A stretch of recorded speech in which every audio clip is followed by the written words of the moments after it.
আৰু প্ৰায় 6 মাহ তাৰ পিছতে আনুষ্ঠানিকভাৱে মুকলি হ'ব মালিগাঁৱৰ উৰণীয়া সেতু।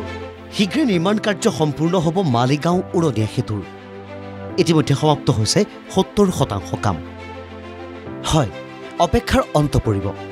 গুৱাহাটীবাসীৰ এক দীৰ্ঘদিনীয়া সমস্যাৰ শীঘ্ৰেই সমাধান হ'ব।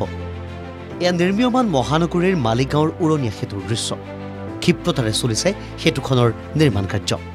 এম্বুলেন্সৰ যিটো হেৰি আছিলে সেইটো বস্তু বহুত ভাল হ'ব। আগতে ৰখি থাকিব লাগিছিলে।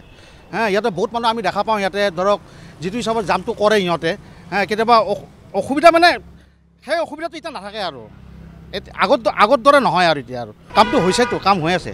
আৰু কামটো ধৰক আমি যিটো দেখা পাওঁ ৰাতিও হৈ থাকে কামটো। দিনে ৰাতি কাম চলি আছে, কিন্তু কামটো বেয়া হোৱা নাই, বহুত ভাল, বহুত ভাল। 420 কোটি টকা ব্যয়েৰে নিৰ্মাণৰত 3 কিলোমিটাৰ দৈৰ্ঘ্যৰ দলংখন। এই অভাৰব্ৰিজখন হ'ব ৰাজ্যৰ ভিতৰতে দীৰ্ঘতম। বৰ্তমান কিদৰে দলংখনৰ নিৰ্মাণ কাৰ্য অব্যাহত আছে সেয়া উল্লেখ কৰিলে নিৰ্মাণকাৰী সংস্থাৰ প্ৰকল্প অভিযন্তাই। আমাৰ প্ৰায় নিৰ্মাণ কাৰ্য জোৰদাৰ গতিত চলি আছে। আমাৰ দিনে নিশে এই কাৰ্য চলি আছে আৰু বিশেষকৈ আমাৰ ৰাতিৰ ভাগত নিশাৰ ভাগত আমাৰ প্ৰায় বেছি কাম হয়। আৰু আশা কৰিছোঁ আগন্তুক 5-6 মাহমানৰ ভিতৰত মালিগাঁওবাসী তথা অসমৰ ৰাইজে অসমৰ ভিতৰতে দীৰ্ঘতম ৰোড ফ্লাইঅভাৰখন উপহাৰ হিচাপে পাব।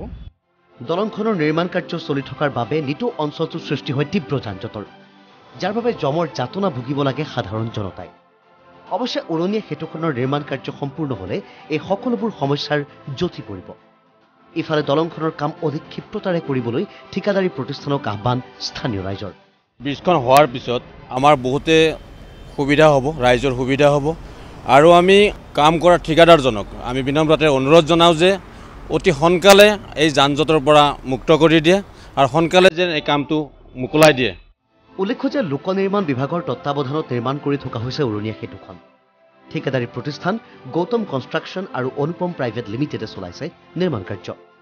আগন্তুক 5-6 মাহৰ ভিতৰত দলংখনৰ কাম সম্পূৰ্ণ কৰাৰ আশ্বাস প্ৰদান কৰিছে নিৰ্মাণকাৰী সংস্থাৰ বিষয়ববীয়াসকলে।